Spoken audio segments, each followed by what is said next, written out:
Day. My I- fellow Texas friend. Yes, fellow Texan. Well, this morning I'm speaking to Stefanie Boyle. She is the owner of Go Wandering Travel. I love that name. And Stefanie, you are one of our crown jewels. And I was trying to find how long you've been with Travel Quest, and I've just discovered this today is your 4-year anniversary with Travel Quest. That's Yay! Yay! yay. And you've had a very quick upward path to be one of our crown jewels. And I before I ask you some questions, I just want to comment. I always look at the websites. I love your website.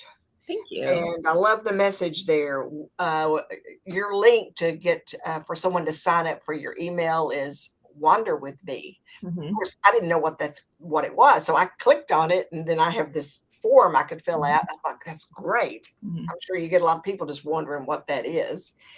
And your monthly newsletter, The Wandering Post. What a great name! What a Yes. great name! And one thing about your blog that I noticed is I don't know how current it is, but it looks very current. Sometimes I'll look at blogs and they'll be dated and they'll be a year old. And I'm like, ugh, that's kind of bad. Yours looks so fresh, so fresh. I love it. And I saw a quote on your, I think it was when I was reading about your monthly newsletter. I'm not sure. No, it was your bio. You said your family treats every location as a once in a lifetime experience. I just think that's awesome. So, Yeah. Well, it's good and bad, right? I tell my clients a lot that I pack I pack my trips full, and I really do treat it like we're never going to come back, which most of the time we do, or at least plan to come back at some point. But I always want to see as much as I can.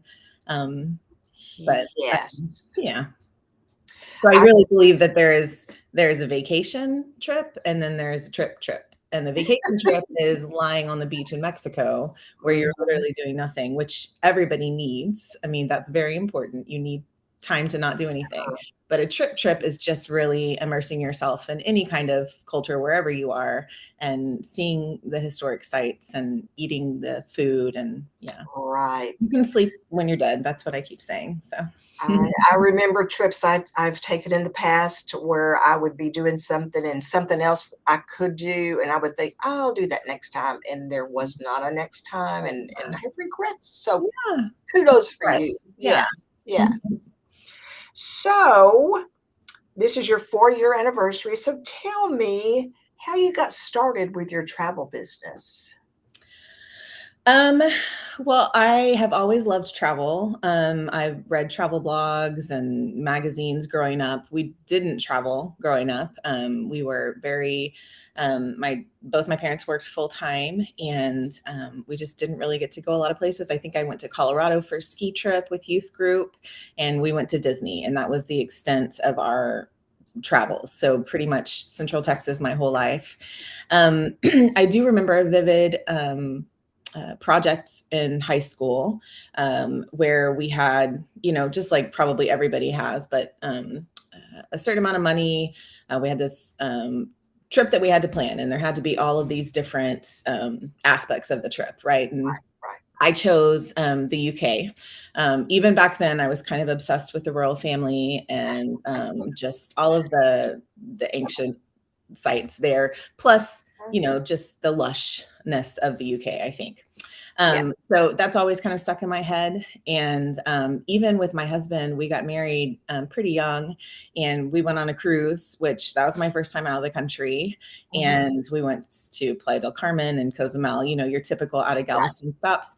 And that was it. And then when my husband had a work trip in DC, and I said, well, we're all coming because I've never been. And so we loaded up the kids. We did a road trip Oh from boy. Texas to DC. Oh my gosh. I Yes. added in New York and some other places up there, but that was kind of the travel bug for me. And seeing things that were like 250 years old, what was like Mhm. the oldest things I had seen. And then the following year, which was only about 8 years ago, Mhm. my husband and I went to London and a little bit of, we were in Dublin for like 48 hours. Yes. And that was it. So it was like the travel bug. And from then on, I was planning trips. I've always been a planner anyways. Mhm. Take lots of notes, have lots of lists. And so anytime anybody would ask me for anything, even if it was just like a road trip or something, I Mhm. was the one that they would come to. And then I got to thinking, as my kids started to get a little bit older, well, maybe I could do this. I reached out to another friend who had a business, and they kind of put me on the right path that ended up being the wrong path for a while. And then I found Travel Quest, and it's been a whirlwind, very, very fast, very crazy, a lot in a very short amount of time. But Mhm. I love it, and it keeps me busy, and that's kind of how I got started. I Mhm. love everywhere. I love new places and old places. That I definitely have some favorites that I'll go back to. But Yes. yeah, That's great. Well, you, like I said, you are one of our crown jewels, and your business is just thriving. And I also noticed that right now, you sell everything pretty much, I think, but you do have some specialties, and one of them is Europe. right. Do you plan FIT trips to Yes. Europe? Yeah, I mostly do FITs. My niche, if we're gonna pull it down to, just Europe, I love, and I don't know how this happened. This was never my plan, but I will say that 95% of my clients are word of mouth or Mhm, through travel leaders or mhm. somewhere along the way. But it's turned out that a good amount of my clients are first time out of the country travelers. Really? It is. I don't know how, Wow. but I love it. I remember that feeling of getting off the tube in London, downtown, and just opening my eyes to Mhm. just all the stuff that I've only seen in books and stuff like that. And so Yeah. that's typically not all the time, but a good majority of them are my first timers. And so we kind of have like a normal path depending on their budget, of course, and the amount of time that they have Mhm. in Europe. But I love them sending me photos and just hearing the excitement in their texts and watching their social media. And so I really love that part of it. But mostly FIT, yeah. And Mhm. I really just did my first Globus tour. Oh, And it was okay. through, yeah, it was Ireland and Scotland. Uh-huh. And they had a good time. They had some craziness in the beginning, but that was nothing to do with Globus. It was flights and Yes. illness and stuff. Yes. But yeah, Yeah. mostly I FIT. love I love Globus. Yeah. And when I would plan FITs, a lot of times I would go and I had all the Globus books. Remember when they Mm. printed all those books? And those were gold mines. I would look at the itinerary they plan, and I would kind of copy it because Mhm. they've got it all worked out. Why Yeah. reinvent the wheel when they've got it worked out from point A to point B? So Mhm. I have a theory about why you may be getting these first timers.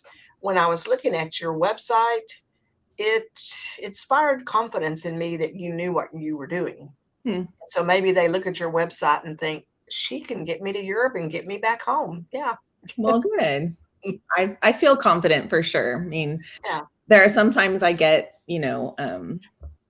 requests for places I've never been and really never Mhm, sold. And mhm, but that's just when I dig in and I start doing the research. And I have some blogs that I like to follow. mhm. And so, but and to your point, there's a lot of tour operators out there that I rely on for some Mhm. information and just putting a lot of trust in them too. We all create our relationships with them, and we know who we can really trust and Right. just to take care of our clients while we're not there. I like hearing you say that you dig in if it's a destination you haven't been to or sold, Mhm. because it's a little upsetting to me when I see our Facebook group and someone will throw this trip out that they've never done, so they wanna give it away, and I'm like, "No, no, don't. Learn, Yeah. study, reach out for help," Mhm. because obviously we can have been everywhere in the world, although some of our members are approaching Right? that. No, I love watching all that. Yeah, I do too. Mhm. So, I saw, your, complimentary consultation Mhm. form and, lots of good questions. and it is complimentary. So, do you ever charge a fee? I do charge a fee, almost always. There are some exceptions, and Mhm. I wish I could tell you um, that there was a set exception, like, but Mhm, mhm. a lot of times I listen. I have a really soft spot for teachers, and Me too. Me too. and so when I'm talking to a teacher, especially like a single mom, we're talking about things and I already know that their budget is tight. I'll usually, especially if it's something that I plan all the time. Like I have Right. some clients that are gone now, um, and it had to be very budget friendly, but it was London and Ireland, and those are like I can do in my sleep. And so I didn't charge them a fee Mhm, because mhm. I had that. But most of the time, especially if it's multi-country, I've noticed, and I've been burned in the past, spending a lot of time Yes. you know planning. And I will tell a story. I guess a month ago, I had a destination wedding, which we can talk about that. That's crazy how it came up to me, but request, and they wanted some information about Cancun and also Puerto Vallarta. I spent hours because they had really specific requests. They did Right. pay a fee, and which was good. And I spent hours and hours creating this really great proposal, speaking to hotels and getting all of their current wedding pricing and stuff like that. Sent Uh-huh. it over. Didn't hear from them. Followed up the next day. Oh, we've called off the wedding. Oh my And gosh. so that's why I was like, oh man. And it takes a while to get to the point where you feel confident enough, I think, to charge that fee. But that was like, that just kind of put it there for me because Yes. it was a lot of my time and that I could have been spending on other clients. But I Right. was compensated for that. So yeah, Yes. yeah, Yes. Destination weddings are very labor intensive. That's for sure. they are. And then there's always that possibility. And a fee up front is great because, like you say, that could be called off. And Mhm, especially when you start selling the individuals coming to the wedding, mhm. I always pushed the cancel for any reason insurance, and they Yeah. would refuse it, and I'd say, "You sure this is a wedding?"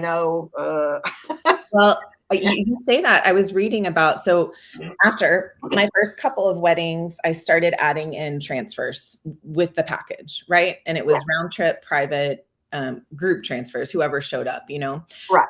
because people would say, "Oh no, no, I don't want to spend money on that." But then it was last minute, and they wanted transfers, and so then I was scrambling. So I did start including that. But Yes. on one of my sites, it may have been TravelQuest.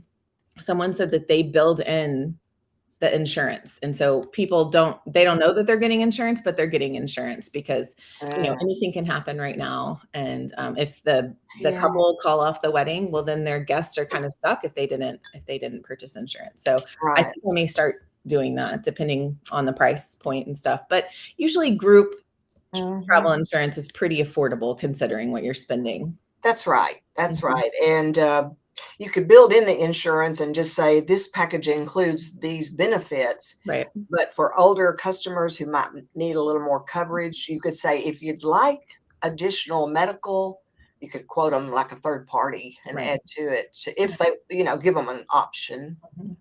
Yeah. So, but that's great. That's Yeah. great. Yeah. So, I know that you've got a lot about Europe there, and you also sell the all-inclusives. I see that also. What percentage do you think of your business is just the FIT Europe? Or do you see your FIT Europe people coming back later the next year wanting something simpler? So when I started, my focus was on Europe. I had Mhm, only been to one all inclusive in my entire life, and I had been on maybe two cruises, mhm. but then COVID hit and Europe was closed for 2 years, and so people were ready to travel. I was ready to travel, and so that's how I started selling all inclusives. I knew nothing about them. I knew nothing about the different brands or anything like that. So I did have to start looking up tour operators and then researching locations, and have since visited lots of locations since then. Um, so that's kind of how all inclusives and really cruises kind of came in. But I think that it's getting way better with Europe. Obviously, last year was big. This year has been insane. Mhm. I would say probably 60% is FIT Europe. That's a lot. Um, That's yeah, a lot of work. it's a lot, but I love it. Yeah. So, yeah, Well, to do that kind of trip, you really do have to love it because it can be hard. yeah. And a lot of you have to stay on top of a lot. You do, Yeah. especially right now. And Mhm. with my clients, because most of them are first timers, it's a lot of hand holding and it's a lot of back and forth Oh, sometimes while they're traveling. yeah. I try to give them the confidence that they need. I use TravFi and I put so much details in there, but Mhm. sometimes they just need that extra Mhm. assurance, Yeah. which is fine. I enjoy being a part of their trip while they're traveling. So. I didn't see, and you may have some of these already planned, but do you ever put together or think about a travel with me or come with me type group? Um, yes, I do. I don't have it on my website, but I do. I am doing a cruise Oh, next spring break, and I've kind of opened it up. uh-huh. I was late to the game, and so I'm not. I don't have a personal group. I'm booking into the travel leaders group right now, Oh, okay. just because I didn't know how many people were coming, and it was kind of last minute. And Yeah. the travel leaders group pricing was way better than even the group Oh, pricing that I could get at certainly. that point. Mhm. Um, but I have kind of my kids are 7 years apart, and so I have a kid that's been in elementary. He's just going to middle school next year, and then I have a daughter who will start college. And so for me to leave, Mhm. it's difficult. And I thought it would be more, it would be easier when my daughter left, but Mhm. we're losing a driver when she leaves. And so, as Oh, my yeah. son is getting older and stuff. So I kind of have to plan travels around there. My husband works from home or can work from home and usually does. And so that's super helpful. I do see myself, I mean, my dream would be to just travel all the time, but it's going to be another couple years Mhm. before we get the kids out before I can really do a lot of those. But yeah, I mean that's definitely a goal, and so we'll see how this goes. I personally I do travel a lot with different groups of people, my friends' family, and their family, and so. But I always want to be with everybody, and so that has been an issue over the last couple of times that we've cruised. Is I always want to make sure I am spending enough time with everybody. But Right. so that's my biggest issue with travel with me. Yeah. I could see you having a very successful group, small group. I see Mhm. you as really featuring small group Yeah. in the UK. That would be so much fun. Yeah. And yeah. Yeah. So I guess you see in our Facebook group and different places in our Travel Quest membership that we have a lot of new members. We're Mhm. really, really growing. And what are a couple of pieces of advice you would give our new members? They're just getting their business started. What would be an important thing for them to begin? Um, so I've been watching the launch sequence, that was not available when I started, and I Right. think that is so beneficial, Oh, yes. because people would talk about things that I had no idea what they were talking about. Mhm. I didn't understand the logistics of a host company versus your IC versus a consortium. Like I didn't understand any of that. Right. And so I think the launch sequence is super great. I don't know if that's required maybe for new members, but it It should be. is. I've been going It through is. it, and it's Yes. um, and it's super helpful for a reminder. Mhm. Um, I think the other thing for me is I was just kind of thrown in, and I did that on my own. I didn't say no to anybody. I was like, absolutely, come on, let's figure it out, even if I had no idea. Yes. And I wish I had taken a little bit more time Mhm. to do supplier trainings. And even right now, I don't have time. Like I signed up for the leisure specialists with travel leaders 2 years ago, Mhm. and I don't have time. Like I want to do it so bad, but I don't have time. So something like that, I think a Mhm. specialist program where you're diving in deep and you're going through actually having to make these bookings and things Mhm. like that.